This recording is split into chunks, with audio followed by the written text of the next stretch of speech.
Չենք քաղաքականացնելու, բացարձակ չենք քաղաքականացնելու, որովհետև թեպետ նախկինի քաղաքականություններ կան այս եթերի մեջ, բայց սրանք ավելի շատ բարոյական, արժեբանական նշանակություն ունեն, եւ այդ արժեքների մասին զրուցելու եմ Էդվարդ Մավելյանի հետ, շնորհակալ եմ շատ, որ ցանկագին ռեսուրսը ժամանակը մեզ նվիրեցիք, գոնե թե մոտակա ժամվա ընթացքում, Մավելյան, ձեր 4 գրքերից 2-ը հասցրել եմ ընթերցել, վստահ եմ շատ շուտով մյուս 2-ն էլ կընթերցեմ, ու դուք այս գրքերում ներկայացրել եք Երևելի հայերին,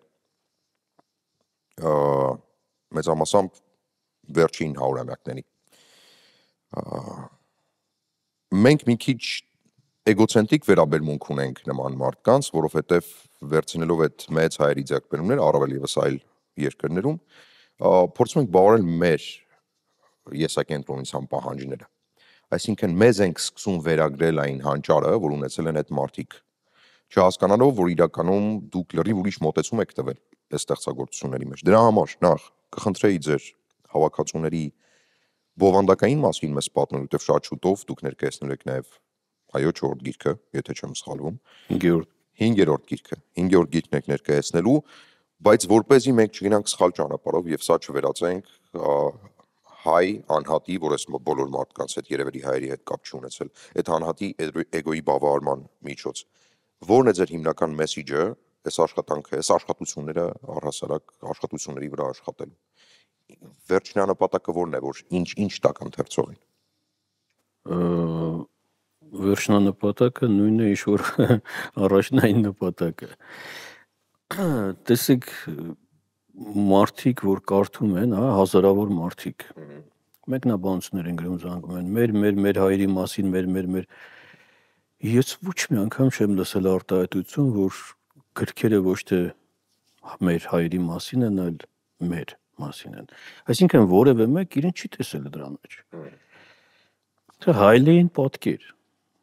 մենք վերջապես նպատակ չենք ունեցել ցույց տալու եւ մեզ եւ աշխարհին առավել եւս որ գիտես ինչ դու մեզ պարտքես ես 100 անգամներ անընդհատ փորձում եմ եթե եթերներով կամ YouTube-ի մալիքում չգիտեմ կամ սոցցանցերում եթե գրքերը չեն կարդացել իհարկե փորձում եմ ուղղորդել որ սիրելի ժողովուրդ աշխարհը մեզ ոչինչ պարտք չէ ոչինչ մենք ենք մեզ պարտք եւ վերջապես 2020-ի այդ տխրահարճակ այդ փաստաթղթից հետո այս ամեն ինչի նպատակը ծնվեց, երբ որ այդ անկճախտը հասավ արդեն գերադրական այդ աստիճանին, մենք այս ինչ էինք, այս ինչ sense ոնց եղավ, ինչ եղավ, ոնց եղավ, ես ամաչում եմ, Ճիշտ է, մենք մի ծայրահեղություններից, ծայրահեղ պաթոսից, թե ինչ կարևոր նշանակություն ունենք մարդկության պատմության մեջ, հանկարծ ընկանք մեկ այլ ծայրահեղության մեջ, որ մենք ոչ մեկի պետք չենք, մենք մեզնից ոչինչ չենք ներկայացնում, այդ էր պատճառը, որ սկսեցիք ուսումնասիրել։ Սա սեփական արմատները չճանաչելու եւ փոքր ազգի կոմպլեքսով երկար տարիներ տառապելու արդյունքներ։ Նախ տառապել են երկար ազգի, փոքր ազգի կոմպլեքսով, մենք, հետո որ հանկարծ մի հատ այսպես մի թեթև չէր մեծ առումով, դա իհարկե անդառնալի կորուստ էր, միանգամից գավիժեցին։ Եվ այս արանքում սեփական ժողովրդի պատմությունը, սեփական արմատները, սեփական տոհմածառը չճանաչելու արդյունքներ։ Ամաչում եմ, գիտեք, ես դրսում եմ, հիմնականում լինում, այնտեղի հայերը, գիտես, մենք ամբողջ Ֆրանսիան մեզ բարեկամ, Ֆրանսիայի հայերը, ես ամաչում եմ, ես դուրս եմ գալիս փողոցում, ժողովուրդ նախ Չէ, բայց ինչի՞ց են ամաչում, մանրամասն ենք, էլի, պատերազմի պարտությունից։ Մանրամասնում եմ, ասեցի անկեղծ ասած, ես էլ եմ ամաչում, շատ եմ ամաչում, բայց որպեսզի չընկնենք այդ Facebook-յան մակարդակների, ասենք այդ բաց տարածք, ով ինչ ասես կխոսա, ով ինչ ասես կգրի, եկեք ես սա կդարձնեմ գրքեր, ձեզ ցույց կտամ, որ ես էլ եմ ամաչում, բայց ես բոլորովին այլ բանից եմ ամաչում։ Այն որ դուք ասում եք սա մեր հայեր, ես ասում ժողովուրդ, սա ձեր մասին է, սա կարդացողի մասին է։ Դու նայում ես անուններ, կարդում ես կենսագրականներ, անցնում ես առաջ, ասում ես, ինչ ուժեղ տղա էր։ Ու սա մեջ դու չես տեսնում քեզ ոնց կարելի էր այսպես ուժեղ տղեկին տալ ուրիշներին 100-ամյակներ, 1000-ամյակներ։ Հետո գալ սեփական տան մեջ ասել, գիտես ինչ, մենք ինչ ունենք, ոչինչ չունենք, չէ, ինչի չունենք, ունենք 18 տարեկան երեխեք։ առավել եւս երթում տված օրենքի տակ բրդեք թող գնան։ Ինչ պիտի լինի, երկա կգրենք вот բանավորաբանա, չէ, այսպես երրաբլուրը կդարձնենք սրբություն, հա, անկանենք այսպես։ Հիմա ես սկսեցի այդ նախաբանից, որ սիրելի ժողովուրդ, սա ձեր հայլային պատկերներ, հայտարարակություն էր, ամոթ էր, իրապես ամոթ էր, գերհզոր մի պոտենցիալ, հա, որպեսզի դուք այսպես կողքերից չասեք, ահա, ճուբուր աշկանել էր, հայ կրակածիլ գենանել էր, այլ միշտ գրում են, այդպես մեր աղմախներ կան, որ անընդհատ այդ օրերով, ժամերով, թվերով, այսպես բերեցինք, հավաքեցինք 4 գրքերը, որոնցից այս առաջին 2-ը, որ հիմա պիտի հրատարակվեն այս 2-ը, արդեն 5-րդ անգամ են վերհրատարակվում, միջայլոց, հա, սա հիանալի ցուցանիշ է Հայաստանի համար։ Բայց մինչ այս որևէ ֆորմատով այս աշխատանքը չի արվել, ֆորմատով ինչ իմաստով, որ կան մարդիկ, հա, մեր Արծվի Բախչինյանը օրինակ հավաքել է մարդը լուրջ գրքեր, բայց անուն, ազգանուն, այս էր արել, են էր արել, ցակումով հայր են, էսեն են։ Մենք ամեն գրքում մի 30, 25, 40 նայած ինչպես կլինի, հա, զետեղեցինք մարդկանց, բայց կենսագրականներով եւ իմ հեղինակից ձեռագրով, այսինքն որոշակի դրամատուրգիական, ոչ թե դրամատուրգիական, գեղարվեստական որևէ ուղղություն տալով սկսեցինք այս մարդկանց տոհմածառից ով էր ու մեր երեխաներ ինչպես եկավ ուր հասավ եւ գրքերը ցանկացած 4 գրքերից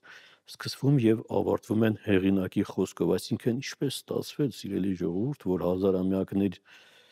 այսպես համամարտկայինի ակունքներում կանգնած ժողովուրդը հանկարծ լեն ու բոլդարը եկավ ասա մի օրվա, որ ստացվեց ինքը ոչինչ չունի, ինքը շատ փոքր է, ինչ էլ ունեինք, պարզվում էր այսքան ժամանակ մենք չէինք, չգիտեինք որ սա մերը չէր։ Պարզվեց հանկարծ որ մերը չի, դա էլ պիտի տան գնա, հա։ Ինչ մնաց մեզ մնաց Եռաբլուր Սահյան ամոն կասեր կորուստները մնաց, որ մեր ձեռքից խլող չկա։ Հիմա երբ որ այդ կորուստները ներողություն համեմատում ես զուգահեռում ես այս ունեցած է Դավիթ ջան, այս ամոթի մասին էր այս 4 գրքերը։ Սա խանդավառություն չէր, որ ժողովուրդը պաթոս է ասում, սա պաթոսի համար չէր արվել։ Սա արվել էր ցույց տալու համար, որ դուք ձեր սեփական տոհմածառը չճանաչելով, ձեր տոհմածառը աճեց մի ճյուղը գնաց Եվրոպա, մեկը Ամերիկա, մեկը այսպես, մեկը այնպես, ընթացքում ես մի 2 անուններ իհարկե կտամ հասկանալու համար, թե ինչ պոտենցիալ ենք տվել այստեղ, իսկ սեփական տան մեջ մեզ մնաց միայն մեր կորուստները։ Ես պարզապես հիշեցնեմ, որ այս աշխատություններում զետեղված են երևելի ազգությամբ հայերի կենսագրություններ, որոնք ամբողջացրել է պարոն Մանվելյանը եւ ներկայացրել է բոլորիս, որպեսզի մենք նախ մեր արժեքը հասկանանք, բայց արժեքի հետ մեկտեղ, ինչպես պարոն Մանվելյանը ասաց, նաեւ վերջնարդյունքում հասկանանք, թե ուր ենք հասել եւ ինչ մնաց մեզ, մեր մեծ ազգային արժեքից։ Պարոն Մանվելյան, ասում եք, որ եզրահանգման եք եկել, ամեն դեպքում հեղինակի խոսքը կա։ Հիմա այդ եզրահանգումը ո՞րն է։ Մենք ամբողջ աշխարհին անդադար մատակարարել ենք մարդկային ռեսուրս, հանճարներ ու տաղանդներ, ու վերջնարդյունքում մենք մնացել ենք սենանք մեր փոքրիկ երկրում, ու մինչ օրս էլ չենք հասկանում, որ այդ տաղանդներն ու հանճարները կարող էին այդպիսիք դառնային Հայաստանում, թե այլ ընտրանք էլ չկար խոշոր հաշվով։ Իրենք պիտի մեծ շուկաներ, մեծ դաշտեր մտնեին, որ կարողանային նաև մեծ արդյունքներ բերել եւ հայ իրենց ազգանունը հնչեղ դարձնել ամբողջ աշխարհում։ Ո՞րն է այդ եզրահանգումը։ Հիմա տեսեք մի քանի օր առաջ էլի հարցազրույց էր, հա, լրագրողն այսպես ասում է պարոն Մանվելյան, եթե կարելի է մեր վատից քիչ խոսենք էլի, առանց էլ մենք նեղ վիճակում ենք, այսպես ժողովուրդը ընկճված, այսպես եթե կարելի է մի քիչ այսպես զորավոր բաներից խոսենք, որ ժողովուրդը հասկանա, որ ինքը տկար չի, ասում եմ, դե պաթոսն է դա էլի, բայց եթե երեխայի մոդելը վերցնենք որպես ազգի մոդել, երեխային ասենք, հա, ծնվեց երեխան մի տարեկան, մինչև մի տարեկան այդ երեխան որ տակնել անի, ինչ են անում, ծիծաղում են կամ չգիտեմ ժպտում են վայ, բայց 1 տարեկան, 2 տարեկանից հետո սկսում են արդեն կամաց, թե 3-4 տարեկան դա կրկնում, արդեն հասկանում են, որ այս երեխան հիվանդ է, սկսում են ծեծել, չգիտեմ անկյուն, ու հասկանում են, որ Մակարենկոն էր, չէ, ասում են մի կին ասում է ուսուցիչ երեխան շատ անհանգիստ է, չեմ կարողանում ոչ մի կերպ ոնց պիտի դաստիարակեմ այդ մեխանիզմը չեմ գտնում, ասում է քանի տարեկան է երեխան, ասում է 8 տարեկան է, այ ուսուցիչ ընդհանրապես 6 ամսական երեխա է, ասում է տիկին ուշացել եք արդեն 6 ամիս։ Սա խոսում է 6 ամսական երեխայի մասին, ընդհանրապես եզրահանգումը նա էր Դավիթ ջան, որ մենք ներսում, մենք ինքներս մեր հետ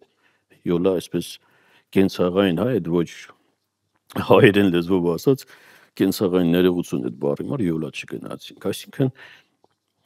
մենք մի տեղում չկարողացանք այդ ամեն ինչը պատկերացնել։ Սկզբում ասեցին, գիտես, ինչ Օսմանյան կայսրություն էր, տիրապետության տակ էին, հետո այստեղ, հետո այնտեղ, ԽՍՀՄ-ում այսպես էր, ցարական Ռուսաստանը մեզ նեղում էր, սովետականությունը մեզ նեղում էր, բոլշևիկները մեզ նեղում էին, եկավ ասա 1991 թվականը մեր անկախությունը հայտնվեց A4 ֆորմատի թղթի վրա եւ դրանից ինքնում չգնաց։ Մենք կարդացինք, մենք հասկացանք, որ մենք անկախ ենք։ Մենք երեխա ենք այն ժամանակ, հա։ Ես հիշում եմ, որ առավոտ շուտ վեր կացա, մեր կողքի հարևանները եկավ ասում է, բալամ ասում առավոտ շուտ քնիցս վեր կացա ու անկախ անձնից անկախ էի։ Այսինքն ինքնը չէր հասկանում ինչ էր։ Հիմա տեսեք, մինչև 5-րդ, 6-րդ դասարան ներողություն եմ խնդրում իհարկե կենցաղային պատմության համար, բայց համեմատության համար պիտի ասեմ, հա։ Մաման շատ էր աշխատում, մենք էլ երկու աղբերներ էինք, հա չէր հասցնում մաման, ասում էր երեխեք կամաց սովորեք մի քիչ ձեզ դժվար բան չասենք այդ շալվարները արդյունքել կամ չգիտեմ, դժվար չի, ես կսովորացնեմ, չի հասցնում մաման։ Ես էլ գնացի այսպես առևտրային օքեբանությամբ, ասի խնդիր չկա, ես իմ շոուերը կհարթուկեմ, ես իմ անկողին էլ կհավաքեմ, բայց չլինի այնպես, ասես այս ուրեի շամ 5-ից հետո դուրս չիշնես, ֆուտբոլ չխաղաս, այս փոխանակ ենք էլի, խնդիր չկա։ Ես իմ գործերը կանեմ, դու ինձ ազատություն տուր։ Մաման ասեց վստահ ես։ Ասեցի հա, ասեց հարց չկա։ Երբ կուզես գնա, ինչ կուզես արա, երբ կուզես իջի դուրս, ինչ կուզես արա, բայց գործերը պիտի անես։ Անցավ 2 օր, մամային ասեցի, մամա ջան, խնդրում եմ էլ են հին քո վարդապետական, ասենք այդ մեթոդներով կլինի, ինչ կլինի, ծեծու ջարդով կլինի, չգիտեմ ինչով կլինի, բայց ես հանձնվում եմ, կլինի, ես իմ ազատությունը տամ քեզ, մենակ այս գործերը դու արել ես։ Ես տեղաշորավակող եմ, ես մի անգամ փորձեցի այդ բանը հարթուկել երեխա, այն Լենինի գլուխն էլ դա հարթուկեցի տարան, ասենց փուճուրը ախմախ նշան ունեին, չէ՞, կպցնում էին այդ բաների վրա։ Փոխանակեցի լավիթ։ Չկարողացա անկախ լինել։ Չկարողացա անկախ լինել, որովհետև ինձ ազատ չէին դաստիարակել, այդ անկախությունը վերցեցինք, կարդացինք, ասեցինք մենք անկախ ենք։ Ինչի ենք անկախ, որովհետև Կրեմլը չկա։ 91 թվականի դեկտեմբերի 8-ին Կրեմլը համարվեց, ոչ թե Կրեմլը, այլ ԽՍՀՄ, հա, այսպես փլուզվեց, հետո մենք ասեցինք մենք անկախ ենք։ Առավոտ վեր կացանք եւ հասկացանք, որ մեզ սովետական միությունից մնացել է օժիտ մի զորավոր, ասենք, չգիտեմ, այնպիսի հարստություն, որ չգիտեմ, որևէ արաբական շեխ երևի չկարողանար այդպիսի օժիտ տալ աղջկան, հա։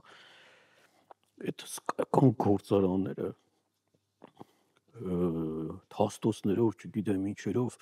մեր հանքերը հանկարծ անկախացան մնացին մեզ։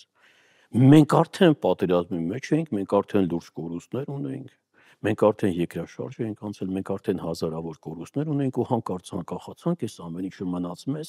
գումարած դրան, առանց մի գրամ պաթոսի պիտի ասեմ, համամիութենական լավագույն վարպետներն էլի հայեր էին, այդ գործարաններում աշխատողները։ Այսինքն մեզ մի հրաշալի բան առիթ ընձեռվեց, որ մենք էլ պատերազմի մեջ։ Եթե Հայաստանի Հանրապետության առաջին իշխանությունները կարողանային օգտագործել սա, օրինակի համար, մի կարճ ժամանակում մենք կհասնեինք ուղիղ նրան, ինչին հասանք 94 թվականին, բայց ավելի քիչ կորուստներով եւ վերջնականապես արդեն կհասնենք սան, այսօրն էլ այսպես չէր լինի։ Ինչի չհասանք դրան։ Ինչի չհասանք, այո, հարցերի պատասխանն է։ Այո, ինչի չհասանք դրան, որովհետեւ յոլա չգնացինք։ Չէ, հիմա ես փորձում եմ նորից այստեղ վերջնաբանում, արդեն որտեղ նախաբանում գրքերը սկսվում են, թե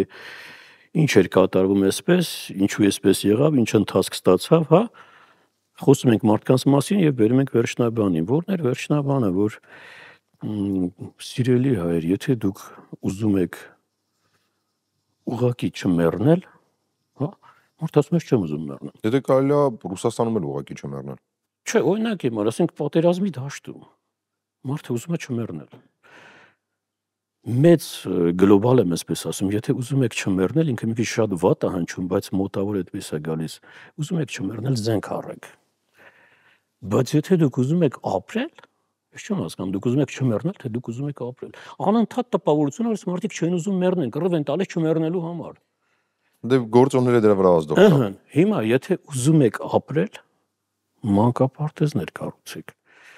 Գալիս ենք հասնում ենք այստեղ ասում են, դե իշ մանկապարտեզ ախր, հիմա տես իշ մանկապարտեզներ են կառուցում, ասեմ իշ մանկապարտեզներ, ասենք քարերն են լավը, ժողովուրդն են լավը, դաստիարակներն են լավը, նրանք են լավ, ինչո՞վ են լավը, բարեհամբույր սիրուն երեխեքին չեն ծեծում, ասենք չգիտեմ ինչ չեն անում, դուք մանկապարտեզ հասկացողությունը հասկանում եք ինչա։ Շենքը։ Մենք մանկապարտեզում չունենք մանկավարժներ։ Օրինակ սովետական միության ժամանակ մանկապարտեզը մեր համար պապայց ու մամայից թաքնվելու միջոցներ, ասենք մինչև ժամ 5 այդ մարդիկ զբաղված են, վեզ ինչ-որ մեկը զբաղացնում էր, 5-ի 6-ին պապան մաման տիգային տանային, հա։ Ինչին անում, երկու հատ անկա պլաստիկին կտային, չգիտեմ ինչ են տալիս, հենց ախմախ բաներ էին անում, զբաղացնում էին երեխեքին, բայց իրենք իրենցով կոչվում էին դաստիարակներ։ Այսինքն ոչ թե մանկավարժներ, այլ դաստիարակներ։ Հիմա ինչ ենք անում մանկապարտեզում 1991 թվականի անկախության այդ A4 ֆորմատի թուղթը կարդալուց հետո համար առաջին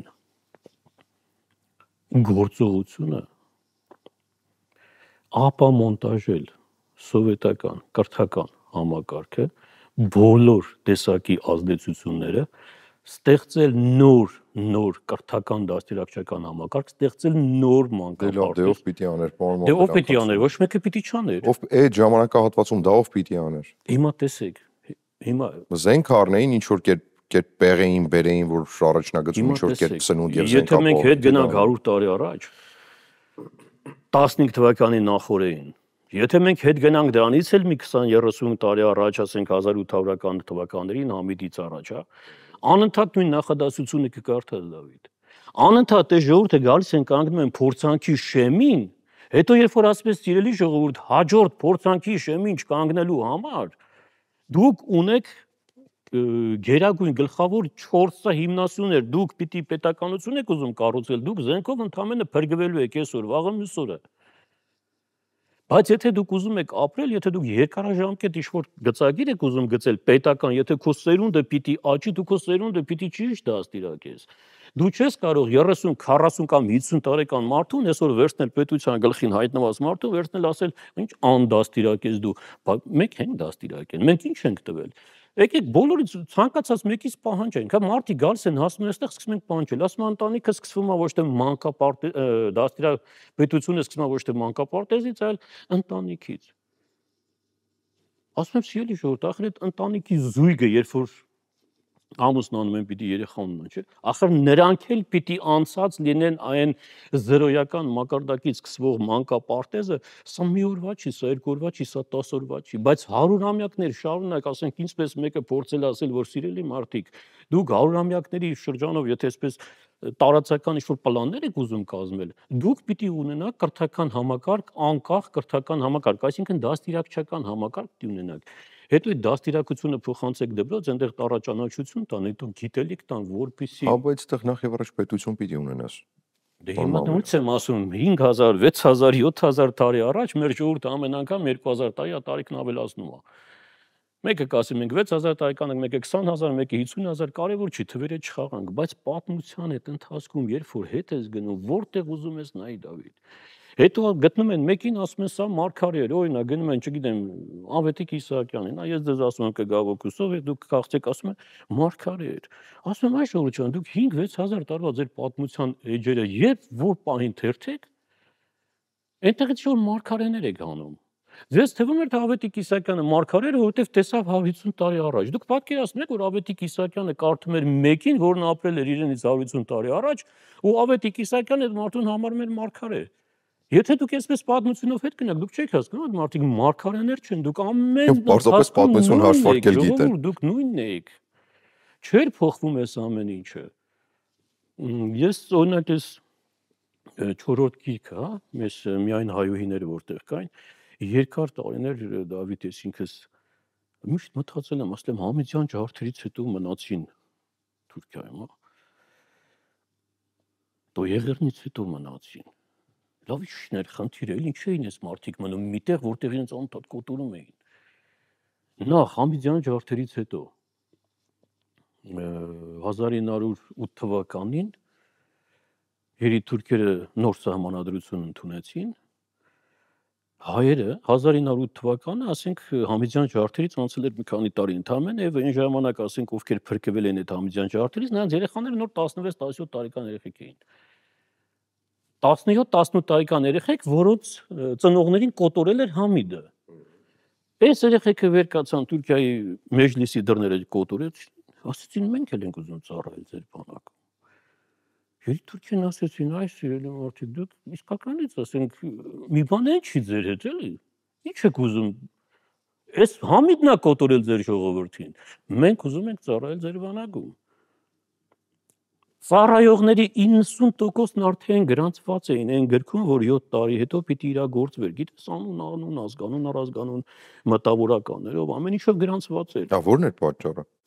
Ես չգիտեմ սրա պատճառը ո՞րն էր, բայց 15 թվականից հետո նորից մնացին։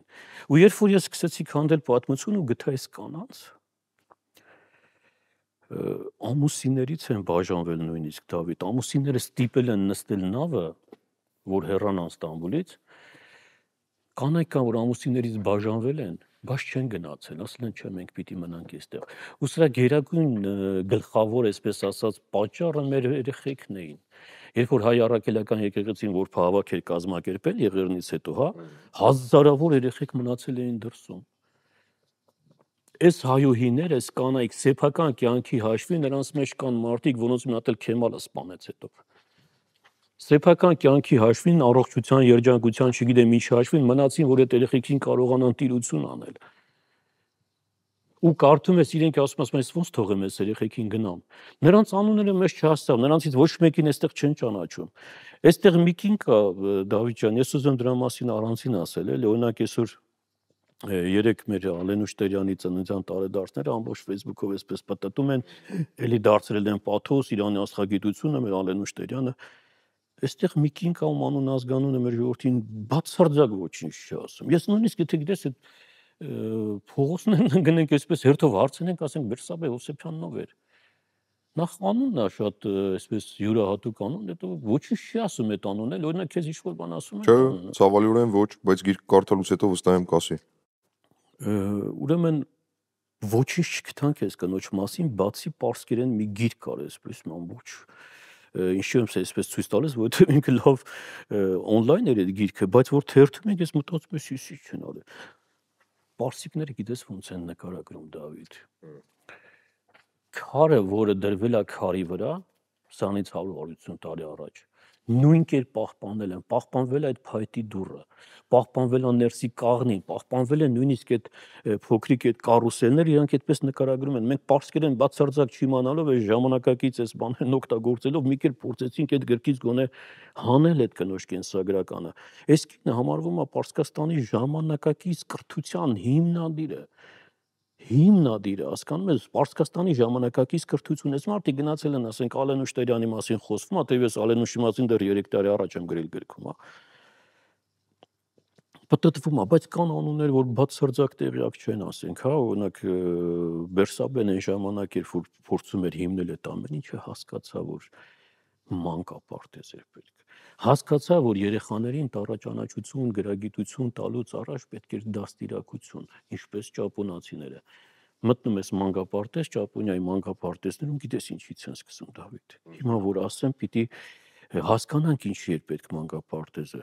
Այն երեխա ժամանակ հիշում, երեխա չէ, դպրոցական տարիներին այդ որ հավաքվում ենք այդ դասանով, այսպես ախմախ խաղ կարա, աթոռը դնում ենք, պտտվում ենք, հետո պիտի նստենք, ով չէր հասցնում, պիտի այն մեկին պաչեր, աղջիկ տղեկ,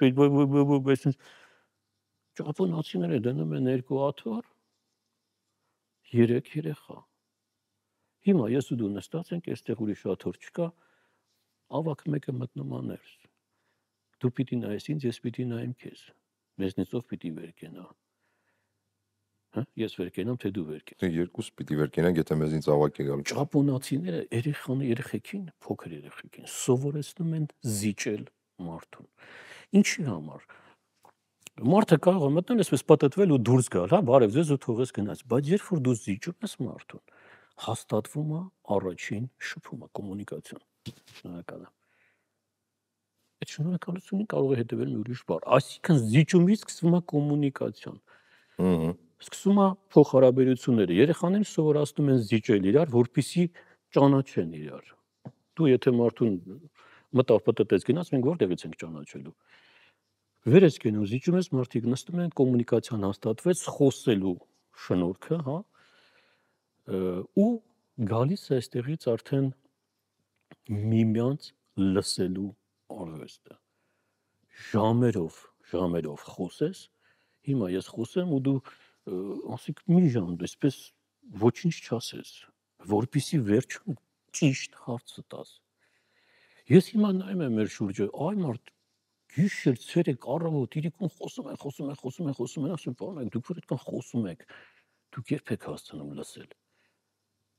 Իսկ եթե դուք չեք լսում, դուք ո՞ւս կարող եք ճիշտ հարցը տալ։ Ինչ հարցեր եք տալիս։ Մարդը մի բառ խոսում է, դուք ասում եք, կրակածիլ Գենան էլ էր հայ։ Ասում են պարոնայք, այս գիրքը Դավիթ սկանդալային դարձավ, թե 5-րդ անգամ հրատարակվում, հա, գիտես։ Ինչի սկանդալային։ Որովհետև այստեղ կան մարդիկ, որ այս ժողովուրդը չկարողացան մարսել, այնքան տեղյակ չեն։ Չէ, բայց ես քեզ անկեղծ կասեմ, 1000 կներես գիրքը կարդացել եմ եւ հպարտությամբ եւ լացով։ Դե այդպես էլ պիտի լիներ, Այդ երկու զգացողություններն սխառը անդադար իրար հաջորդելով գնում էին առաջ, ճս պատկերացնի այնպես։ Հիմա մեր էս ինչ են ասում, 5-րդ սերնդի պատերազմ են հասել, ինչ են ասել, հա, գերագույն գլխավոր այդ սարսափը օթից չէ, այդ բաները այդ ինչ էին ասում։ Անօթաչու թռչող սարքերը, այո։ Ուրեմն Դավիթ ջան, պատասխանատու եմ ամեն ասածս բառի համար, եւ ռուսները սա երբեք չեն բացելու, չեն ասելու, չեն խոսելու, բայց փաստաթղթերը կան, անուն ազգանները կան։ 1939 թվականի հոկտեմբերի 9-ին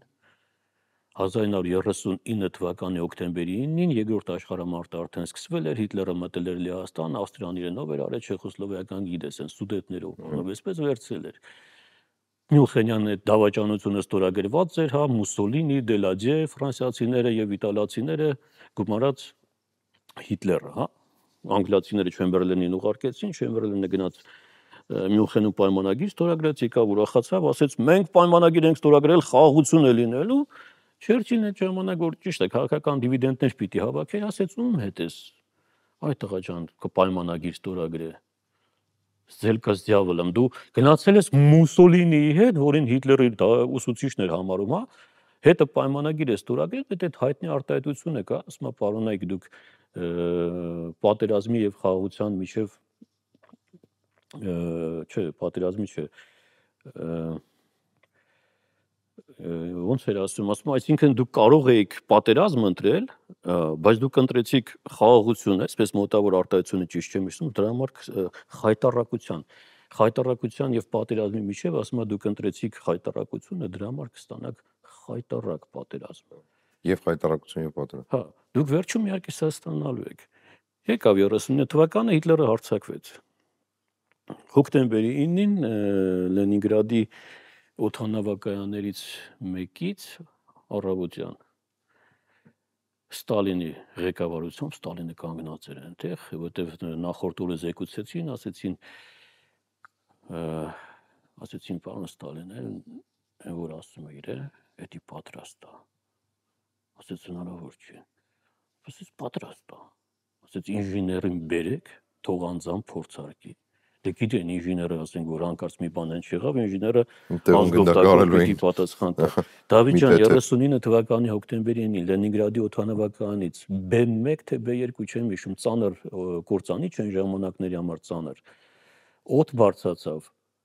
Մոտ 40-45 րոպե կատարեց պայմանական մարտական առաջադրանքը, դեռ սովետին չէր ասել պատերազմը, գիտես։ Եվ բարեհաջող վայրեջ կատարեց առանց օդաչուի։ 39 թվականի հոկտեմբերին առանց օդաչուի։ Ես ավելի հետ չեմ գնացել, ես չգիտեմ աշխարհում կար է նմանը թե չէ, չգիտեմ, չեմ կարող ասել։ Կասկածում եմ որ 39 թվականին անօդաչու Ես չգիտեմ նույնիսկ դրա պատմությունն ինչ եղավ։ Բայց Բաքվից այդ ինժեները Չաչիկյան Ռուբենը, հա, հետո ստեղծեց այդ կատապուլտի համակարգը, հետո նա, այսինքն ինչ որ կապված էր տիեզերքի հետ, որ պիտի մտներ Սառը պատերազմի երկրորդ փուլ, եթե գնանք հասնենք այդ տիեզերքին, ասում են պարոնայք, այդ ձեր ողջ էլեկտրականությունը, որ այդ ուղարկում եք վերում եք, չգիտեմ ինչ էինք անում, սկսենք նրանից, որ մեր Արցախի ծմակահողից Անդրանիկ Յոսիֆյանն էր այդ ամեն ինչ անում եւ Հայաստանում ինչ որ կապված էլեկտրականության հետ անպայման կապված է Յոսիֆյան Անդրանիկի հետ։ Եթե հանկարծ հանում ենք պատմության միջից Քեմուրջյան Ալեքսանդրին, օրինակ, իսկ 3 քյավառցիներին, մենք հիմա այսպես տնավարի կենցաղային լեզվով որ ասում են քյավար, մենք գիտենք քյավարցիներն եկան, այսպես կարտոֆիլը դրեցին, տնական արաղը դրեցին, ավել բան ոչ չեն պատկերացնում։ Բայց այդ 3 քյավարցիների մարդիկ քյավարցիներ էին, գավառից այն ժամանակ կոչվում էր Նոր Բայազետ։ Այդ 3 քյավարցիները սովետական միության պատմության միջից դուրս ես բերում, ես չգիտեմ ինչ են դառնում այդ մարդիկ։ Բուրնազյան Ավետիք, Քոչարյան Սամվել եւ Մետաքսյանը Կիրակոս, որին Բերիայի թեթև ձեռքով դարձրեցին Կիրիլ Շոլկին, հա։ Գրոսնյացեց ռուսկայի ատոմների բոմբի։ Բերեցին, երբ որ այդ առաջին փորձարկումներն արեցին, Բերյան շատ ուրախացավ, Կուրչատովը փրկվեց վերջապես եւ Բերյան փրկվեց, որտեղ երկուսի գլուխն էլ պիտի թռներ։ Բերյան ասեց հրաշալի ամեն ինչ, բայց մեզ կնքահայր է պետք։ Դե կնքահայրը Կիրակոսն էր, որովհետեւ առաջին 3 փորձարկումներն այդ մարդու պատասխանատվության տակ են արվել, հա։ Ով ես, ես մարդն եմ ասել, մի քիչ հայկական ազգան ունեց։ Չի նայվում էլի, հա, Կիրակոս, Կիրիլ, նորմալ է։ Այդ մետաքսը ոնց է թարգմանում, մետաքսն էլ թարգմանեք ռուսերեն, այդ ինչա, շոլկա, մոլկա, չգիտեմ, դարձրեք Կիրիլ Շոլկին։ Հետո Բերյան գնաց, ոչ թե գնաց գնդակահարվեց, Ստալինը արդեն չկար, եկավ պարոն Կուկուռուզնիկը, հա, Խրուշովը, ասեց ես քիչ է, ես բան եմ ուզում, ցար բոմբա, արդեն անցնում են ցար բոմբային։ Պատմությունը էսպես է, Դավիթ, մենք գիտենք, որ բայց Մետաքսյանը ցար բոմբայի հետ կապ չուներ։ Դե եմ ասում, երբ որ եկավ ցար բոմբայի ժամանակը, Մետաքսյանն ասեց, պարոն Կուկուռուզնիկ, դու պատկերացնում ես ինչ ես ուզում։ 45 թվականի օգոստոսին, երբ որ Թրումանը վերջապես որոշեց այդ ռմբահարել բանը, հա, Հիրոսիման ու Նագասակին, արտահայտությունը Դավիթ տպված, պահպանված, գրված, Օպենհայմերի արտահայտություն էր, Միսելը ռաբոտու դիավոլա։ Օպենհայմերն ասում է, ինչ արեցինք։ Իրանք էլ չէին պատկերացնում։ Հիմի պատմությունը գալիս է այսպես, մեր Աշոտ Աղաբաբյանն էլ գրքում պատմում է, որ մենք մեր հետախույզը Հայկ Հովհակիմյանը ռեզիդենտը գնաց մտավ Մանհեթենյան։ Խնդրում եմ, դա եւս Մանհեթենյան ծրագրի մասով, այսինքն մենք միայն Ռուսաստանի խորհրդային միության պարագայում չենք ներկայացնում ապահովել։ Չէ, բայց ես ուզում եմ պատմությունը ճիշտ ասել։ Հայկ Հովհակիմյանը հետո տարիներ անց խոսում էր, այս զրույցը կայացել է Հայկ Հովհակիմյանի, Տիգրան Պետրոսյանի եւ Արամ Խաչատրյանի միջև ընկերներ էին։ Պատմում էր, ասում է, երբ որ ես 40 թվականին վերջապես այդ Նյու Յորքում որպես ուսանող այդպես կարողացա մտնել Մանհեթենյան նախագիծ, միջև այսօր համարվում աշխարհի ամենագաղտնի ծրագրերից մեկը, այն ժամանակ պատկերացնում ես, ինչ կարգի վերահսկողություն էր առաջին ատոմային ռումբը Լոս Ալամոսում, դու պատկերացնում ես ինչ էր կատարվում։ Դե խոսքը առաջին ամերիկյան միջուկային զենքի մասին է, որ ու Հայկը պատմում ասում է առաջին ասում մեծ անակնկալը, որ ես առաջին դուռը բացվեց Լոս Ալամոսի, ես հասկացա, որ ես ատոմային ծրագրի նախագծում եմ, ասում առաջին դուռը բացեցի, թե չէ, բալամ է դրան հետևում 3 հոգի հայերեն էին խոսում։ Լոս Ալամոսում 3 հոգի հայերեն էին խոսում։ 4 թայներ էլի խոշոր հաշվով։ Հիմա տես ինքը ինչ դպրոց էր անցել, ասում այնքան սարսափելի հարված էր, ասում որ ես ոնց պիտի որևէ միմիկա ցույց չտայի, որ հանկարծ չհասկանան, ես ինչ ծանոթ լեզու է։ Լոս Ալամոսում։ Լոս Ալամոսում։ Այսինքն ինքն այդտեղից Բայց հպարտության առարկա չէ, հիմնական մեսիջներից մեկը դա է։ Ես ասեմ, հա, իհարկե սա բանի մասին չի խոսքը։ Հայկ Հովհակիմյանը ձերբակալվեց։ Գտան, հասկացան, ով էր ձերբակալվեցին, բայց որովհետև Հիտլերը մտավ արդեն Լեհաստան, երկրորդ աշխարհամարտը սկսվեց, ոչինչ չէին կարող անել, Ստալինը անձամբ շատ մեծ բաների գնաց, իհարկե զիջումների գնաց, բայց Հայկ Հովհակիմյանին բերեց այնտեղից։ Պատմությունը այսպեսին էր, երբ որ Օպենհայմերը հասկացավ, որ ճապոնացիներին ինչ արեցին ամերիկացիները, 53,000 ճապոնացիների ողջ այրեցին, հա։ Սա այն դեպքում, որ Ճապոնիան արդեն տեղ չուներ գնալու։ Գերմանիան արդեն հանձնվել էր, կապիտուլյացիան ստորագրված էր, Ճապոնիան տեղ չուներ գնալու, Խուդյակովին ուղարկեցին Մուգդենյան օպերացիային, այն Հենրի Պուկար չէ, դրանց այդ պսևդոկայսերին բռնեցին, տեղ չունեին գնալու, բայց Թրումենը որոշեց մի կրակոցով 2 նապաստակ խփել, հա։ Այսինքն նաև այդ քո ասած մեսիջն էր, որ ռուսներին ասեց նայեք, հա, պարոնայք։ Արդեն սա դուք էլ ձեզ նորմալ պահեք։ Մի անգամից ճապոնացիների հարցերը լուծվեց, որովհետև Պերլ Հարբորի հետ կապված մեծ այսպես բան կար, չէ՞, հոգեբանական հարված էր մնացել էր էլի, որ հա Պերլ Հարբորում ինչ արեցին ճապոնացիները։ Օպենհայմերը ամեն ինչ արեց Օպենհայմերը։ Ոչ թե հետախույզները, իհարկե իրենց գործն ունեին։ Բայց ես սա խոսում եմ Հայկ Հովհակիմյանից 5 տարի անց, Հայկ Հովհակիմյանին պատերազմի նախաշեմին էին ձերբակալել։ 45 թվականին Օպենհայմերն ամեն ինչ արեց, որ այդ ատոմային նախագիծը մի կերպ ընկնի Ռուսաստան, Սովետական Միություն եւ ընկնի Խարիտոնի ձեռքը։ Սովետական Միության ատոմային ծրագիրը գլխավորում էին Խարիտոն ու Զելդովիչ, երկու հրեաներ։ Խարիտոնի հետ Օպենհայմերը սովորել էր Օքսֆորդում։ Ինչ էր ուզում Օպենհայմերն, ուզում էր որպեսզի Ռուսաստանը արագ ատոմային զենք ունենա, որպեսզի այդ ամերիկացիների հետ ամերիկան հրեշ չդառնա, պահվածքը զսպվի։ Այնտեղ Թրումենը սկսեց կպնել Օպենհայմերին, ես ցար բոմբա եմ ուզում, այստեղ Խրուշչովը կպավ, Մետաքսյանն ասեց ես քո համար ոչինչ չեմ անի։ Բան արեցին, տնային կալանք տվեցին։ Սոցիալիստական աշխատանքի եռակի հերոս։ Ակադեմիկոս։ Չէ, ակադեմիկոս չեմ հիշում ակադեմիկոսի կոչում ուներ, թե չէ, չեմ կարծում։ Պրոֆեսոր հաստատ։ Բայց փակեցին տան մեջ եւ որպես բարի կամքի դրսեւորում Խրուշչովը Անաստաս Միկոյանին ուղարկեց Կիրակոս Մետաքսյանին այցելության, ասեց դե քո հայրենակից։ Հա, գնա ասա թող մի քիչ իրան նորմալ պայ, 2 կոպեկ թոշակ կտան կապրի էլի։ Թիվը չեմ կարող ասել, կարևորել չի, ասենք եթե 500 ռուբլի օրինակի մար թոշակ էր նշանակել Խրուշչովը, որ Կիրակոս Մետաքսյանն էսպես ապրեր, Անաստաս Միկոյանը որոշեց այդ 500 ռուբլին դարձնել 200 ռուբլի։ Բայց կեսել ինքը արեց, ասեց քեզ էս էլ է շատ։ Դու հանգիստ նստի տեղը, դու նայա նորմալ պայի քեզ։ Միկոյան Անաստասը վերջապես այդ մարդու ուղեղի կաթվածքից մահացավ ու այն եղածն էլ վերցեցին, բոլոր կոչումները, բոլոր ամեն ինչը վերցեցին։ Սովետական Միությունում այս ամեն ինչը մնաց փոշու տակ, նրանց անունները չէր կարելի տալ, նրանց անունները չէր լսվում, հա, մինչև արդեն 90-91 թվական։ Անաստասյանն հոլոսվում է մինչև ոս։ Անաստասյանուն այն ժամանակ էլ էր լսվում, Անաստասը շատ հակասական կերպար, որովհետև շատ մարդկանց, ներսի մարդկանց կարողացել է փրկել եւ վերջապես երբ որ 36 թվականին կարծեմ, եթե չեմ սխալվում, բան դիվանագիտական կապեր հաստատվեց Ամերիկայի հետ, հա, առաջին այցելությունը դիվանագիտական Անաստասը պիտի մեկներ, արտաքին առևտրի նախարարներ կարծեմ։ Մինչ այսօր Կրեմլի դիվանագիտական պատմության մեջ ամենաերկարատևացն էր, որովհետև կարծեմ 3 ամիս թե 4 ամիս մնաց այնտեղ։ Դե այդ հայկին պատմություն է, որ պաղպաղակը, ներբերշիկը։ Դե պաղպաղակը հիմա տեսեք, ես սրա մասին եմ ուզում ասել, դե Միկոյանին 100 տարի պետք չէր ոչ պաղպաղակը, ոչ ներբերշիկը, Անաստաս Միկոյանը քաղաքական գործիչ էր ու լուրջ գործիչ էր, հա։ Ամերիկայում գիտեն, որ այս մարդը դեռ Լենինի ժամանակներից գալիս է, բայց չգիտեն, որ մինչև Բրեժնև պիտի գնա ու պիտի ասեին օտիլիչա, դու իլիչա, հա։ Բայց շարունակությունը լասա։ Դեզինֆրակտի պարալիչա։ Այս ժամանակ աշխենը, այսպես ասեց Անաստաս, ես էլ կգամ հետետ, էլի Ամերիկան երկիրակեն ցեղային լեզվով եմ, ասում մի քիչ պատտենք։ Սովետական Միության արդյունաբերությունը 36 թվականից հետո,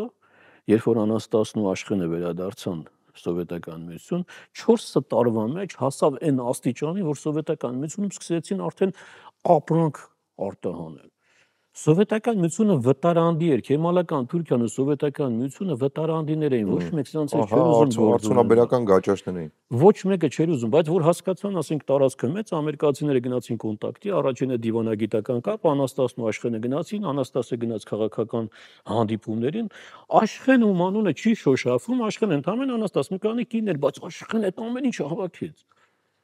Այն կնոջ աչքով ասին գրում էր գծում էր բերեցին այդ գործարանները մի անգամից շաքարի արտադրությունն հասավ այն աստիճանի, որ Սովետական Միությունը դարձավ առաջնատար։ Եվ եթե Անաստաս Միկոյանը, Միկոյանն է վերագրվում սա, բայց ես աշխենին եմ սա վերագրում։ Եթե չէին արդյունաբերությունը չէին կարողացել 4-5 տարում հասցնել այդ աստիճանի, Դավիթ ես քեզ հավաստիացնում եմ նույնիսկ այդ զոհերի գներով երևի հնարավոր չլիներ պատերազմը հաղթել։ Որովհետև շատ լուրջ բան էր, Սովետական Միությունը սոված էր։ Նույնը կատարվում էր 3-րդ Ռեյխում այդ մեծ ավանտյուրայի վրա, հա, Հիտլերը եկավ իշխանության, Գինդենբուրգի հետ կապված վերջին պրեզիդենտը ավանտյուրա արեցին, Գինդենբուրգը ինքն իր ձեռով Հիտլերին բերեց, ներկայացրեց որպես կանցլեր, բայց մտածում էր, որ ժամանակավոր ինչ-որ մի բան ենք դրել այստեղ, Եֆրեյտորը Էլ չգիտեր, որ ինքն էր ժամանակավոր։ Եֆրեյտորը թող մնա այստեղ, մինչև հասկանանք ինչ են անում։ Ուզում եմ ասել Գեբելսի պես կերպար, ասենք, հա, պրոպագանդայի հաշվին կարողացան ժողովրդին համոզել, որ գերմանացիները արիացիներ են, մենք վիշշայա ռասա, մենք այսպես, մենք այնպես, մնացած այսպես։ Իդեպ այնքան խորը, որ դրա արձագանքները մինչ օրս էլ կան մեր մեջ ասած։ Գիտես, ես Հիտլերին հիմա ասենք, եթե ես Չէ, արիության, յուրահատկության, առանձնահատկության, մնացած բոլոր ժողովուրդների մեջ իրենց տեղ ունեցող, առանձին տեղ ունեցող, այսինքն այդ արձագանքը անգամ գրեթե 100 տարի հետո գերմանական ժողովրդի մեջ զգացվում։ Իրենք պահում են, Դավիթ, ես մի 10 տարի առաջ Դա Վինչիի հետ կապված ինչ-որ համաժողով էր, ինձ կանչեցին որպես թարգմանիչ, դպրոցում էր, երեխեքի դպրոցում էր, ինձ կանչեցին որպես թարգմանիչ ու օգնելու համար, որովհետև այնտեղ ռուսներ կային, ֆրանսերեն պիտի թարգմանվեր, իսկ կանչեցին այնտեղ, գնացինք Չեխոսլովակիայից մարդ կար, 2 լեհեր էին, 2 ռուսներ էին ու մի գերմանացի, մեկ էլ մի իտալացի։ Հիմա ամեն կես ժամը, մի ժամ, որպեսզի բան չօգնեն, դուրս են գալիս, մարդիկ ծխում են, ես էլ չէի ծխում, բայց դուրս էի գալիս։ Ամեն անգամ ինչ-որ մեկը ընկնում էր դեմս, իտալացին գալիս էր, ասենք դուռը բացում էր, անցնում էր, չէր էլ պահում դուռը։ Հետո այս հետևից պիտի դուռը բացի, ռուսները չգիտեմ այսպես հերթ հասավ գերմանացուն, պես ստացվեց, որ գերմանացու հետ պիտի դուրս գայինք։ Գերմանացին եկավ, կանգնեց դռան մոտ, դուռը բացեց ու քաշվեց այս կողմ։ Ասեց անցեք։ Զիջելն է էլի ճապոնաց։ Ես չհասկացա, անցա, սիգարետ հանեց ու հյուրասիրեց։ Ասեցի, չեմ ուզում, շնորհակալ եմ։ Կանգնեցինք մի 10-15 րոպե, դուռը բացեց, ասեց անցեք։ Վերջում էլ եկանք,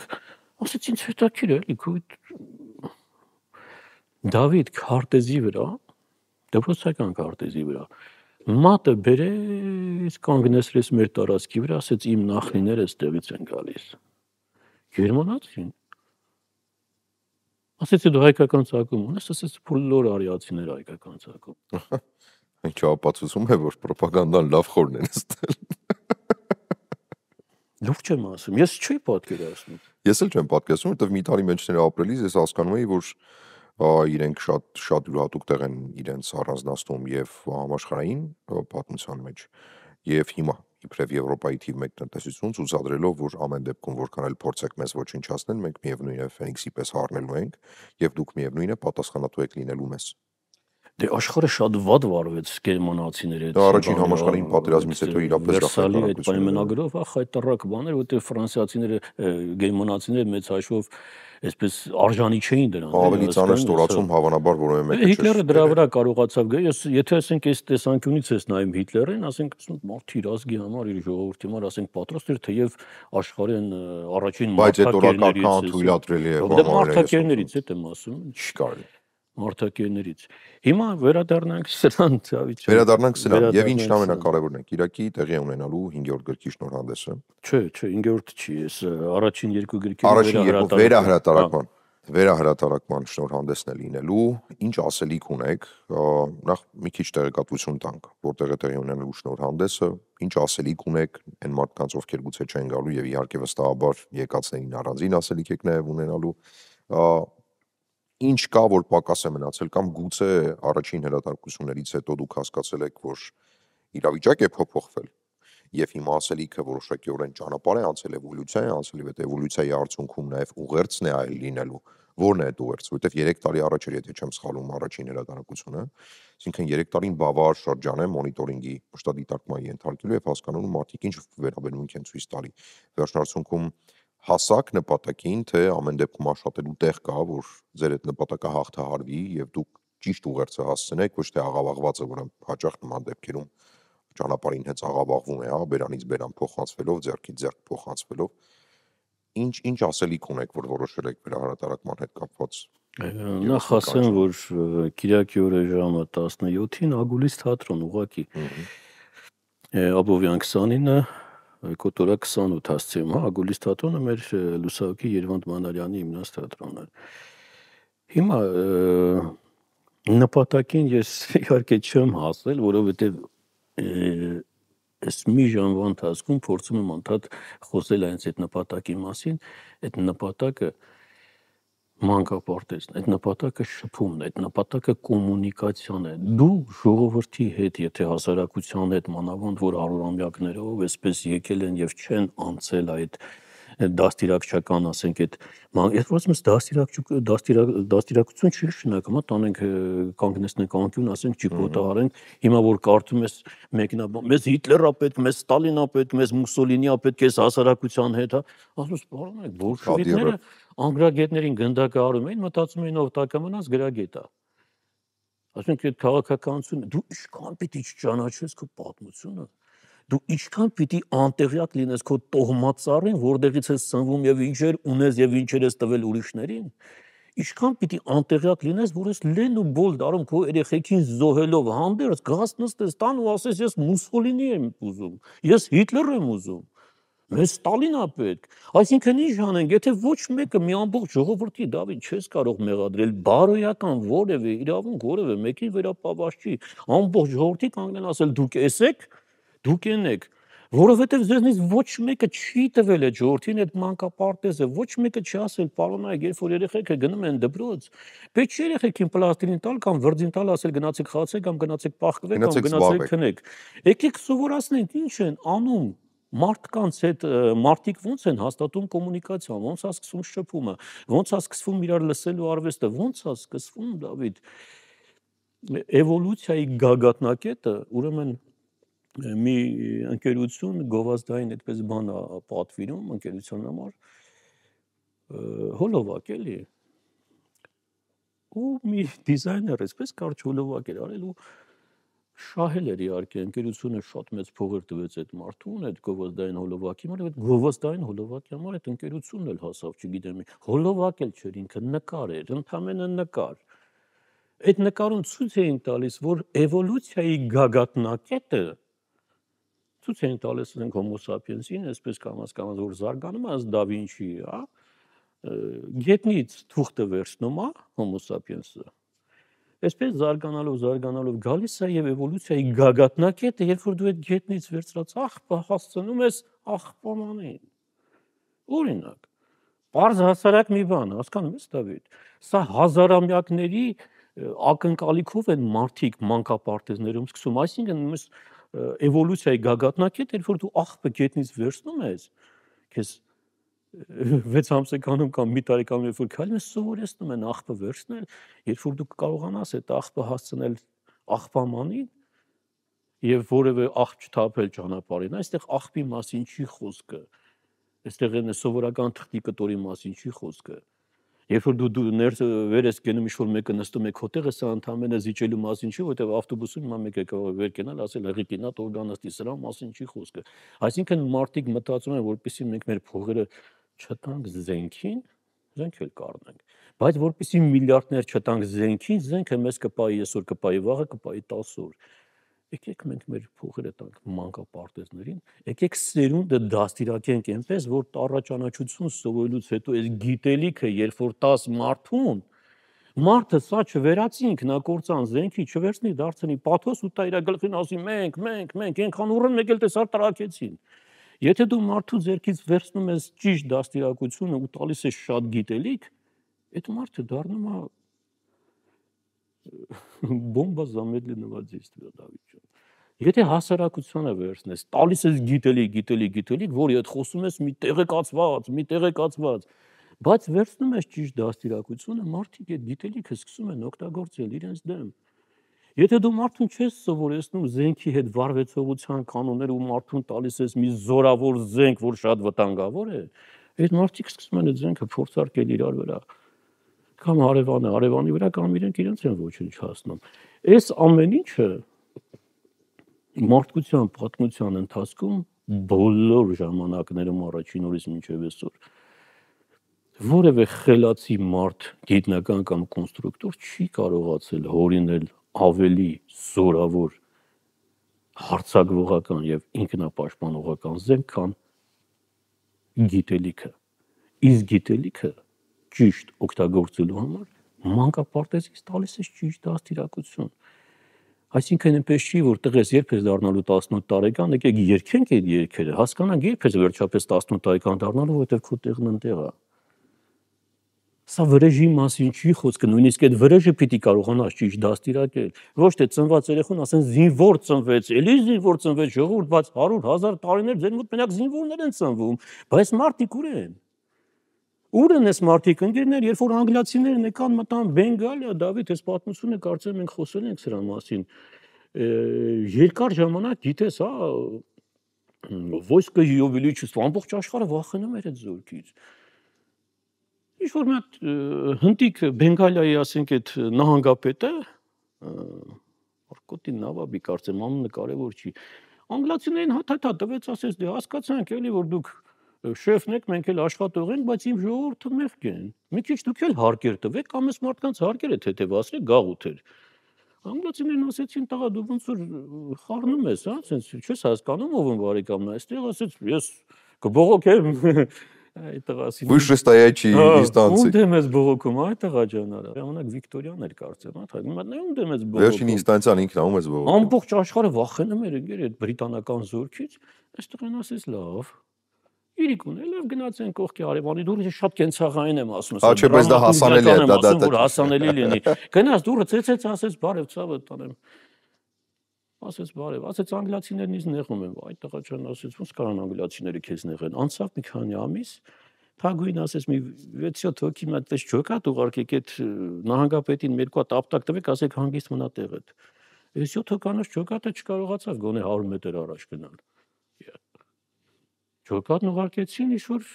2-3 չոքատ կպցրեցին, իրար չկարողացան առաջ գնալ։ Ու վախենում են թագուհուն ասել։ Ասում անգլիացիները, երբ որ մոտեցան Բենգալիայի դարպասներին, հանկարծ սկսեցին թնդանոթներից կրակ բացել իրենց վրա։ Անգլիացիներն ասեցին. «Այ ֆլանես ախմախներին թնդանոթ որտեղից»։ Մուշկետները առաջին հնդիկը որ գերի ինքավ, մուշկետը վերցեցի տեսան իրենցը չի, ասին էս անգլիական չէ, բալամ, էս մեր բանակ, էս որտեղից էս մուշկետը։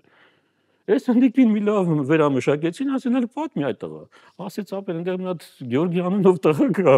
ինքը դες ցեխ ա դրել, համ թնդանոթներ, համ մուշկետ։ Բենգալիայի Գյորգի այդ տղա, ինչ թնդանոթ։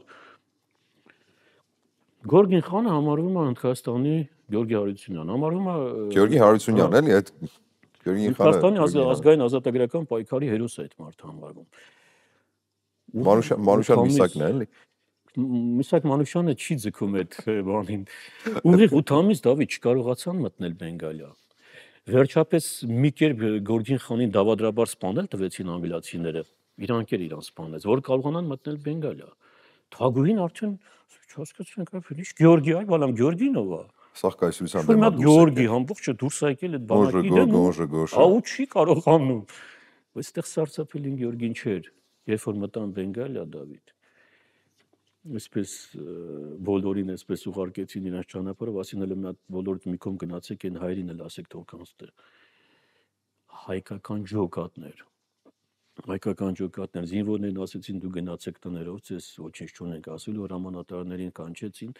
անգլիացիները ասեցին նստեք։ Անգլիացիներն իրենցով միեսի մինչել բարի պտուղ չեն ու չեն էլ եղել, հա, բայց ասեց տղեկ, մի հատ անհամեստ հարց էլի, եթե կարելի է, զորքի հրամանատարը հայկական ջոկատների հրամանատարն էին։ Այ բալամ, վեր կացանք մենք մեր զորքով գնացինք Աֆրիկա, հանգարց հայերը ելան մեր դեմ կռիվ։ Գնացինք Մեքսիկա, հայերը եկան մեր դեմ կռիվ։ Գնացինք Սինգապուր, գնացինք Չինաստան, գնացինք Պարսկաստան, Օսմանյան կայսրություն գնացինք, ուր գնացինք ելեք մեր դեմ, այ ախպեր։ Դուք տուն տեղ չունեք։ Այ բալամ։ Այդ ոնց եղավ որ հիմա եթե մենք պատտենք գնանք ձեր տուն, այնտեղ ցարական Ռուսաստանը դուրս կգա մեր դեմը։ Կասի ինչ հարցեր ունեք հայրի մե, դուք տուն տեղ չունեք, պարոնայք, այդ Հովսեփեմին, Շամիրյան, ինչ էին ուզում անել այդ մարդիկ։ Այդ գլխավոր լացի հատվածն է, էլի։ Այդ արդեն լացի հատվածն է։ Հպարտությունը առաջինն է, վերջնացումը լացն է։ 24-25 տարեկանում սովետական միության ամենաերիտասարդ ակադեմիկոսուն էինք, հա, Մերգելյանը, Ալիխանյանը։ Ինչ արեցիք այս մարդկանց հետ։ Եկավ 91 թվականը, ոչ մեկը չկար, մենք անկախացանք, ասեցինք ամեն ինչ մերն էր, ուր էր այդ մանկապարտեզը, ուր էր այդ դպրոցը, ինչի չափա մոնտաժվեցին սովետական սոցիալիստական հանրապետության, այսքան գիրք ունենք։ ՍՍՀ պատմություն, նորագույն պատմություն, ամեն մեկը մի կես մետրանոց գիրք էր։ Մենք էլ գալիս էինք, ես հիշում եմ։ Այս պատմությունը բրոշուր էր, էլի։ Հա, էլի, ես մտենքան որ այն էլ կեսը սովետական էր, էլի, իհարկե ինչ պետք էր գրածել, Վարդան Մամիկոնյանից ու Վասակից են կողմեր պատմությունը չանցա, մենք ոչինչ չենք ունեցել, մենք այնպես, հա, հնդիկները հիմա եկել են այդ Գորգին խանից հետո եկել են այստեղ աշխատում են, ապրում են, թող ապրեն, մարդիկ աշխատեն, բայց դու կարող ես ամենա այն պայծառ վառ երազում պատկերացնել, որ հանկարծ հնդիկները մի օր կկազմեն ջոկատներ ու կգնան ասենք Արցախ հայերի համար կռվելու։ Այս ժողովուրդ ջան, ինչի համար գոյություն չունի Հայաստանի Հանրապետության ազգային հերոս Ջուզեպպե Գարիբալդի, բայց գոյություն ունի Իտալիայի ազգային հերոս Քյավառցի Գևորգ Կոլոսյանը։ Գևորգ ջան, այդ Քյավառից ուր իր գնացել ասել Իտալիա ախպեր։ Այդ ազգային հերոս դառը։ Ազգային հերոս։ Ես կարդում եմ մեկի մասին Ջակոմո։ Այս Ջակոմոն ինձ ինքան հետաքրքրեց Դավիթ, պարզվեց այս մարդը Հակոբ էր։ Այ բալամ, ես Հակոբը Խարբերդից, Հակոբ ջան, ախպերս Խարբերդը ուր Մեքսիկան ուր գնացել էր թուր թվանքով թե բա Պանչովիլայի զորքերի դեմ եմ կռվում։ Այ տղա ջան, դու ինչ գործ ունեիր Պանչովիլայի զորքերի դեմ։ Չիլիի ադմիրալ, Արգենտինայի, Բրազիլիայի մեր բան ունենք, չէ՞, Պողոս Իգնատոսյանը ԱՄՆ-ում երբևէ ամենաբարձր պաշտոնը զբաղեց։ Ռազմածովային ռազմածովային ուժերի նախարարն էր ու իմիջիալոց այդ իր կառավարման ժամանակում նավատորմը հասավ։ Հիմա մենք Ջեֆրի Հարիգյան ունենք, հա, ՆԱՏՕ-ի, ասենք այդ Եվրոպական շտաբի։ Հա։ Հա, հիմա էլ ունենք, չէ՞, մենք Թևանյան ավի ունենք, որ Թևանյան ավի գործոնը ապրում են այդ մարդիկ հիմա։ Շատ հեռուն չգնանք, ես 3 չի առաջորն եմ բացահայտել, որ Բիբի Նեթանյահուի, Բենյամին Նեթանյահուի Իսրայելի վարչապետի մամուլի խոսնակը Շոշ Բեդրոսյան, ազգությամբ հայ աղջիկ է, բայց դե ասենք այդ տեսակ երկրի վարչապետի մամուլի խոսնակը արդեն ահագին ազդեցություն է այդ կառավարությունում, էլի որպես այդպես։ Դե Իսրայել, բայց ԱՄՆ-ում Դավիթ ջան մոտավորապես 17-18 տարի նախագահների պրեզիդենտական, ասենք մակարդակով ճառագիրները, որ ճառերը գրել են, այդ մարդիկ կարդացել են, եղել են հայերը։ Պատերազմի ժամանակ, ասենք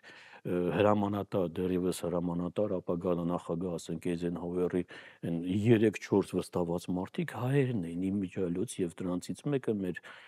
գեղեցկուհի Սյուզ Սարաֆյանն էր, հա, որ ես ուղղակի անուններով էսպես գրասկպցրած, որը սովետական միությունում, որը ԱՄՆ-ում, որը Հնդկաստանում, որը Պակիստանում, որը Չինաստանում, որը Իտալիայում, Քյավառից, Մարտունի, չգիտեմ որտեղից գնացել են Եփրեմ խանը Պարսկաստանի հերոսերնի Օսմանյան կայսրությունում մենք բան ունենք, չէ՞, Չանաքալեի պատերազմում այդ ճակատամարտում, որ Չերչիլն անդադ ուզում էր մտնել դարդանել ու չէր կարողանում, այդ մայոր Սարգիս Թորոսյան ունենք, սարսափելի այս տող պատմությունը Դավիթ։ Ասում եմ մայոր Սարգիս Թորոսյանը միայնակ խորտակեց բանի Չերչիլի նավերից քանիսը, Չերչիլն ժամանակ նավատորմում էր 15 թվականի հունվար ամիսն էր։ Ու թուրք լրագրողն է պատում, ասում է սարսափելին նա, երբ որ մայոր Սարգիս Թորոսյանը փրկում էր թուրքերին, թուրքերի հրամանով կոտորվում էին հայերը եւ նրա բարեկամներն էլ հետը նստում են մատել նամակ է գրում, ասում է պարոն Այկ, ես ձեր կառավարության այսքան պես ծառայություններ եմ մատուցել, գոնե իմ հետո փախնում է գնում է կարծեմ Ամերիկա, չգիտեմ, այնտեղ գիրք է գրում Դարդանելից մինչև Բոստոն, թե չգիտեմ ինչ, ու գրքի վերջին տողերն է սարսափելի։ Ասում է Երանի թե Չերչիլը կարողանար ճեղքել պաշտպանություն այն ժամանակ հայերը եւ իմ ընտանիքը կփրկվեր, բայց կանգնել էին այ ախպեր ջան եւ այդքան Համիդից հետո, դրանից հետո կանգնել են հələ թուրքերի համար կռիվ են տալի։ Հա, չէ, զգացողությունները ամեն անգամ վերապրել, իրականում այդ քո ասած էվոլյուցիոն շրջանը հպարտությունից ողբերգություն, այդ հիմա աչքիս առաջ են գալիս։ Այստեղ որտեղ պաթոս տեսանք Չէ, պաթոս չկա, այստեղ պաթոս չկա։ Այս սա էր այս գրքերի նպատակը, դուք ձեր տոհմածառը պիտի կարդայիք, որ ճյուղից որը գնում էր ու հասկանայիք, էլի մեր սա այդ Նովայավարի ասած մեր բախից դուրս եկած ճյուղը ոնց հասավ Հոնկոնգ ամենաերիտասարդ միլիոնատերն էր, գիտես չքավորությունից հասավ Հոնկոնգ, այս երեխան 6-7 տարեկանում չքավոր երեխա էր գնում է Հոնկոնգ ու փեսայի օգնությամբ կանգնեցնում են դռանը բանի բանկի, ասում են Շվեյցար աշխատի, որ մի քիչ ժպտալ սովորես, կարող եմ 2 կոպեկ քեզ տան, էլի։ Մոտելպես եմ բողոքում, էլի կնոջն ասում է, անի մենք շատ էինք ապրում, այս երեխուն էլ բերեցին մեր դարտուցավ, էլի, դա ասում է, ինչ անում, մաման չի կարող πάει, դու տար միտեղ տեղավոր։ Ինչ շվեցար էր, դուր էր բացում, դուր էր փակում։ Այս դուր բացող, դուր փակող երեխան 2 տարի հետո մտավ բանկին ներս, դուռը են կողմից էր բացում արդեն։ Դրանից էլ 2 տարի հետո մտավ Հոնկոնգի բիրժա։ Երբ որ աշխատեց առաջին միլիոն, ասում է գնաց Հոնկոնգի քաղաքապետարանին, դե ժամանակ էլ էի անգլիացիներն էին։ Ասեց, ես խնդրում եմ ձեր քաղաքի ամենամեծ աղբանոցը։ Ուզում եմ առնեմ։ Չեմ ասում, Աղբանոցն առնել է որսը։ ասենք այսքան չարչարվեցիր ամենաերիտասարդ միլիոնատերը, լտես ինչ են անում արդիկ, էսի դեպա զիվիլանոց եմ ուզում առնեմ, այդտեղ դու խնդիրներ ունես։ Աղբայ պալամ ասեց, առնում եմ, փողը տալիս եմ, միլիոններ եմ տալիս։ Գնաց 2 տարի էլ աշխատեց եկավ, ասեց ձեր ամենամեծ գերեզմանոցն եմ ուզում առնեմ, ասեց ինչ ես տղեն հոգեկան հիվանդ աղբայ։ Ճամփեք թող էթա։ Դու միլիոններ աշխատես, էթա մեռելներին առնես ու զիբիլանոց առնես, այ աղբեր ջան, ես ինչ ես անում։ Այս տղան, Դավիթ, այդ աղբը տարավ լցրեց ծովը, գրունտ ստացավ, գրունտը բերեց կպցրեց գերեզմանոցին, գերեզմանոցը հավասարեցրեց հողին եւ կառուցեց Հոնկոնգում առաջին էլեկտրոկայանը։ Առաջին էլեկտրոկայանը։ Սա միակ մարդն էր, որին թագուհին անձամբ ձեռքով էր բարևում, ասում էր, իր ձեռքը դնում էր թագուհին, դնում էր ճակատին։ Այս մարդը դարձավ Հոնկոնգի այսպես ճակերտավոր ասած թագավորը, այ իրան ասում էին արմենսկի Կարոլ Գանգոնգը։ Լուսավորիչ է, էլի։ Հա։ Աստվածատուրյան խաչիկ։ Մեզ ոչինչ չի ասում, բայց ամերիկացիներին, անգլիացիներին ասում էին Փոլ Չաթեր, այ հիմա Հոնկոնգում փողոցներ կան, չգիտեմ ինչեր կան, այդ համալսարաններ, գիտես ինչեր կառուցեց, ինչեր արեց, այդ երիտասարդ երեխան, որ հասկանում էր, ասում էր, դες էլեկտրոկայանը։ Ինչ եկա փողը վերցնում եք, այդ մեկ տուն եք առնում հետո։ Լուսավորություն է պետք, կրթություն է պետք, համալսարաններ է պետք, Ռումինիայում, Բուլղարիայում, բոլոր համալսարանների, Հունգարիայի վիճակը նայի։ Ու ոչինչից տեղյակ չեն այս ժողովուրդը, Դավիթ։ Կարևորը այդ ամեն ինչ արվեց Հայաստանից հազարավոր կիլոմետր հեռու։ Էդուարդ Մավելյանն էր, հյուրս անսահման շնորհակալ եմ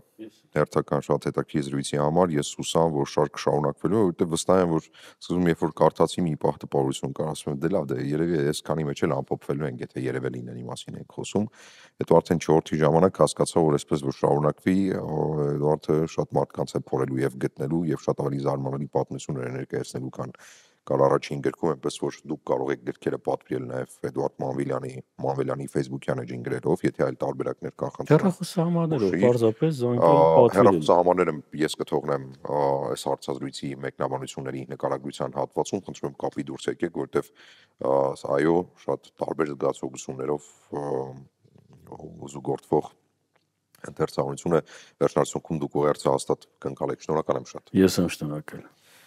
Իսկ դուք մնացեք մեր եթերում։